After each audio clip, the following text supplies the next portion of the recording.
When you picture a city, you probably think of buildings, traffic, crowds of people. But what if I told you the most important part of a city isn't something you can see, but something that's always happening? The movement of people. I mean, it's a fundamental truth, right? From ancient civilizations to the megacities of today, cities are basically living things. They grow and they change because people are constantly moving around. That movement, that migration, is really the engine that keeps a city going. And here's where it gets complicated. This constant flow of people is obviously going to shape a city's future. But is it a good thing? A force for growth and new ideas? Or does it create new pressures and maybe even some friction? That's what we're going to dig into.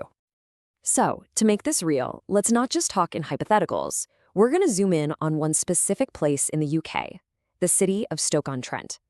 By looking at a single city, we can see how all these big, complex ideas actually play out for real people. All right, let's start with just one number, 26,000.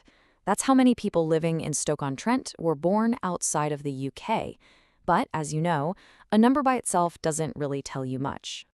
Because context is absolutely everything. So while 26,000 might sound like a big number, it's actually a smaller slice of the population than you'd find in the UK as a whole. And that's a really important piece of the puzzle to keep in mind as we go. Okay, so let's start with the economy. How does migration actually affect a local economy? Well, a huge part of the story is about filling critical jobs and bringing in new and needed skills. And we're not talking about abstract ideas here. This is really specific stuff. We're talking about essential jobs, like nurses at the local hospital. We're talking about people getting hired because they have valuable language skills. And new workers are heading to big local employers like warehouses and call centers, which has even helped get old, unused brownfield land redeveloped. And look, this isn't just our analysis. This is a real viewpoint from people who live there, who see these tangible benefits to their city's economy and to the services they rely on every day. But of course, it's never that simple, is it? To get the full picture, you have to look at the other side of the coin.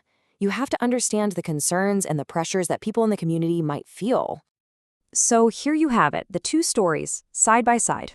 On one hand, people see new workers bringing skills that support local businesses. But on the other hand, some people feel there's more pressure on public services, schools and doctors' offices. And there's also that worry about more competition for jobs, and the idea that some migrants might work for less pay. It's really that contrast that creates the tension. A city isn't just an economic machine, right? It's a place where people live. And the movement of people has a huge impact on the social fabric, the whole vibe and character of a place. And what's really interesting here is that it's not just about people moving from other countries. There's another huge group on the move, students. Stoke-on-Trent has two big universities, Keele and Staffordshire. Together, they bring in 25,000 students every single year.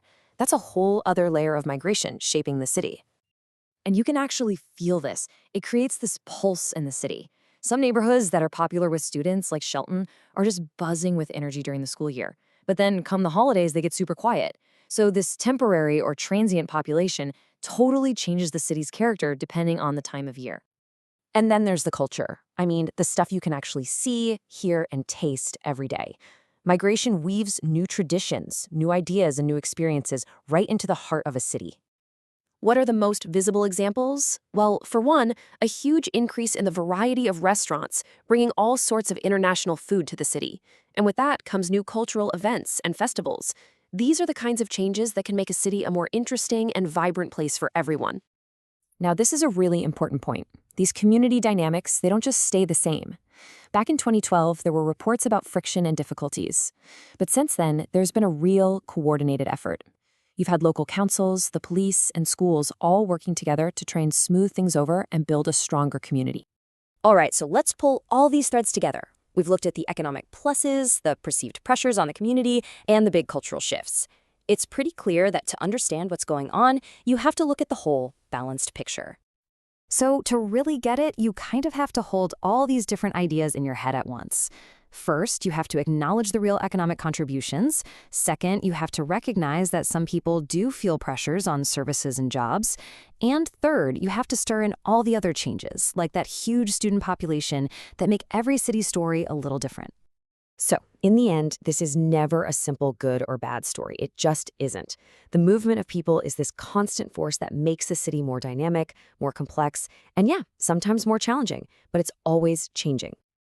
And that leaves us with the big question, one that pretty much every city on Earth is wrestling with. The challenge isn't about stopping people from moving. It's about figuring out how to manage it. How can a city take all that energy and growth that migration brings, and at the same time, make the community stronger for everyone who calls that place home?